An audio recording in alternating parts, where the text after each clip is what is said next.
ब्रह्मा जी का रुद्रदेव से सती के साथ विवाह करने का अनुरोध, श्री विष्णु द्वारा अनुमोदन और श्री रुद्र की इसके लिए स्वीकृति। ब्रह्मा जी कहते हैं, श्री विष्णु आदि देवताओं द्वारा की हुई उस स्तुति को सुनकर सबकी उत्पत्ति के हिमभूत भगवान शंकर बड़े प्रसन्न हुए और जोर जोर से हंसने लगे। मुझ ब्रह्मा और विष्णु को अपनी अपनी पत्नियों के साथ आया हुआ देखकर महादेव जी ने हम लोगों से यथोचित वार्तालाप किया और हमारे आगमन का कारण पूछा। रुद्र बोले, हे हरे, हे विधे, हे देवताओं और महर्षियों, आज निर्भय होकर यहाँ अपने आने का ठीक ठीक कारण बताओ। तुम लोग किस लिए यहाँ आए हो और कौन सा कार्य आ पड़ा है, यह सब मैं सुनना चाहता हूँ, क्योंकि तुम्हारे द्वारा की गई स्तुति से मेरा मन बहुत प्रसन्न है। मुने, महादेव जी के इस प्रकार पूछने पर भगवान विष्णु की आज्ञा से मैंने वार्तालाप आरंभ किया और कहा, देव देव महादेव, करुणा सागर प्रभु, हम दोनों इन देवताओं और ऋषियों के साथ जिस उद्देश्य से यहाँ आए हैं उसे सुनिए। वृषभध्वज, विशेषतः आपके लिए हमारा आगमन हुआ है, क्योंकि हम तीनों सहार्थी हैं। सृष्टि चक्र के संचालक के रूप में प्रयोजन की सिद्धि के लिए एक दूसरे के सहायक हैं। सहार्थी को सदा परस्पर यथायोग्य सहयोग करना चाहिए, अन्यथा यह जगत टिक नहीं सकता है। महेश्वर, कुछ ऐसे असुर उत्पन्न होंगे जो मेरे हाथ से मारे जाएंगे, कुछ भगवान विष्णु के, कुछ आपके हाथों नष्ट होंगे।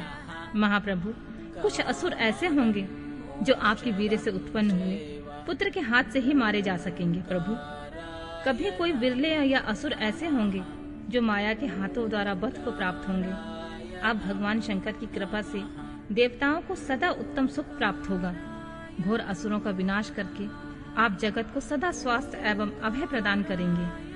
अथवा यह भी संभव है आपके हाथ से कोई भी असुर न मारे जाएं, क्योंकि आप सदा योग युक्त रहते हुए राग द्वेष से रहित हैं तथा एकमात्र दया करने में ही लगे रहते हैं। ईश, यदि वे असुर भी अपराधित हों, आपकी दया से अनुग्रहित होते रहें तो सृष्टि और पालन का कार्य कैसे चल सकता है। अतः वृषभध्वज, आपको प्रतिदिन सृष्टि आदि के उपयुक्त कार्य करने के लिए उद्यत रहना चाहिए। यदि सृष्टि पालन और संहार रूप कर्म न करने हो, तब तो हम माया से जो भिन्न भिन्न शरीर धारण किए हैं उनकी कोई उपयोगिता अथवा औचित्य नहीं है। वास्तव में हम तीनों एक ही हैं, कार्य के भेद से भिन्न भिन्न देह धारण करके स्थित हैं। यदि कार्य भेद न सिद्ध हो, तब तो हमारे रूप भेद का कोई प्रयोजन ही नहीं है। देव, एक ही परमात्मा महेश्वर तीन स्वरूपों में अभिव्यक्त हुए हैं। इस रूप भेद से उनकी अपनी माया ही कारण है। वास्तव में प्रभु स्वतंत्र हैं, वे लीला के उद्देश्य से ही सृष्टि आदि का कार्य करते हैं।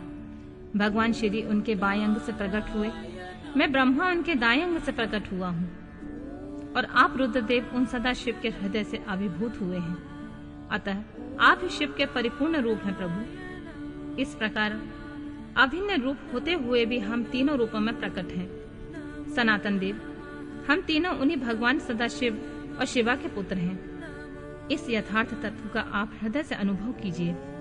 प्रभु, मैं और श्री विष्णु आपके आदेशों से प्रसन्नता पूर्वक लोक की सृष्टि और पालन के कार्य कर रहे हैं। अतः कार्य कारणवश सपत्नीक हो गए हैं। अतः आप भी विश्व हित के लिए देवताओं को सुख पहुंचाने के लिए एक परम सुंदरी रमणी को अपनी पत्नी बनाने के लिए ग्रहण करें।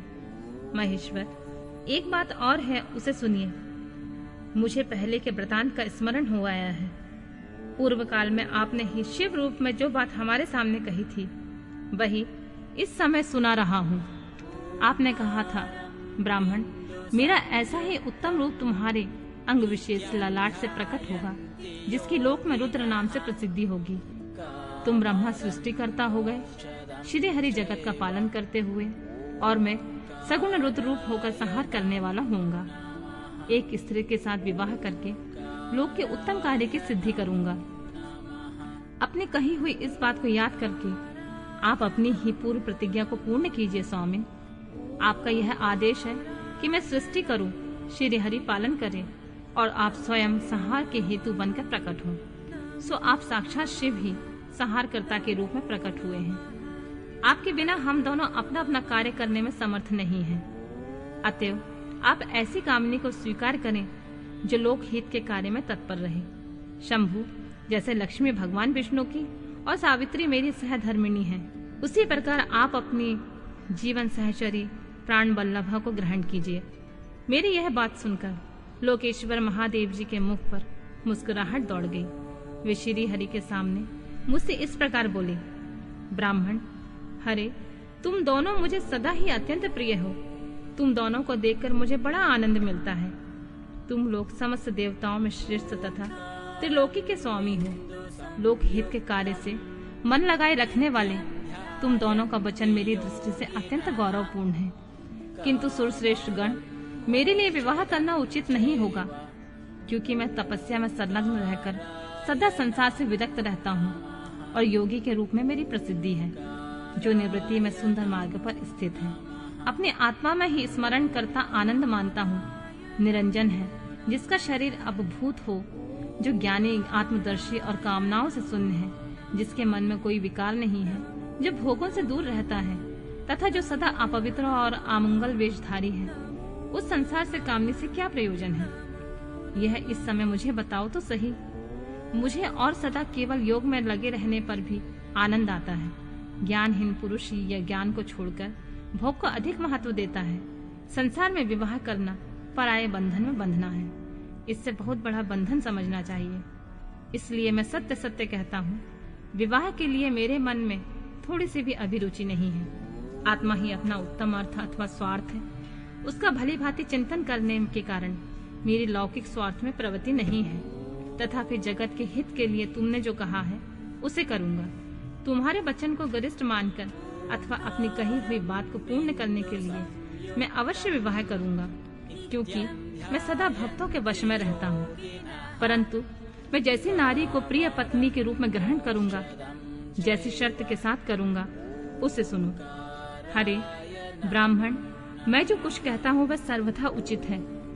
जो नारी मेरे तेज को विभाग पूर्वक ग्रहण कर सके, जियोगिनी तथा इच्छानुसार रूप धारण करने वाली हो, उसी को तुम पत्नी बनाने के लिए मुझे बताओ। जब मैं योग में तत्पर रहूं, तब उसे भी योगिनी बनकर रहना होगा। तब मैं काम सक्त हूँ, तब उसे कामनी के रूप में मेरे पास रहना होगा। वेद वेता विद्वान जिसे अविनाशी बतलाते हैं, उन ज्योति स्वरूप सनातन शिव का मैं सदा चिंतन करता हूँ और करता रहूंगा। ब्राह्मण, उन सदा शिव के चिंतन में जब मैं लगा हूँ, तभी उस भामिनी के साथ समागम कर सकता हूँ। जो मेरे शिव चिंतन में विघ्न डालने वाली होगी, वह जीवित नहीं रह सकती।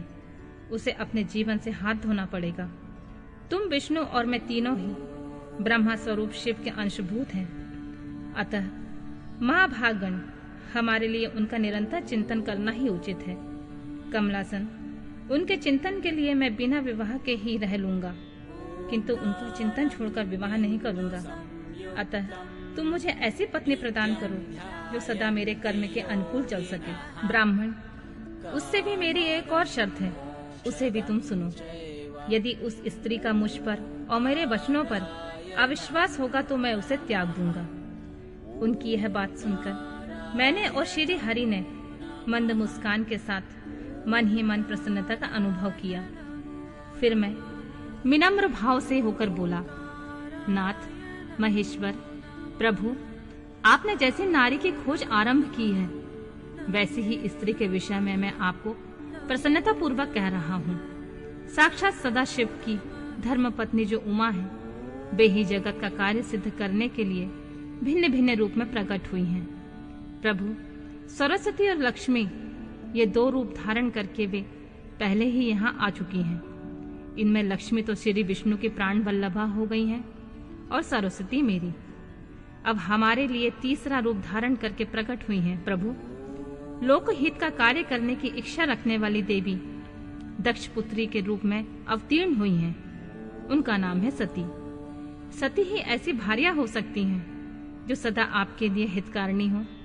देवेश, महातेज तपस्विनी सती आपके लिए, आपको पति रूप में प्राप्त करने के लिए दृढ़ता पूर्वक कठोर व्रत का पालन करती हुई तपस्या कर रही हैं। महेश्वर, आप उन्हें वर देने के लिए जाइए, कृपा कीजिए।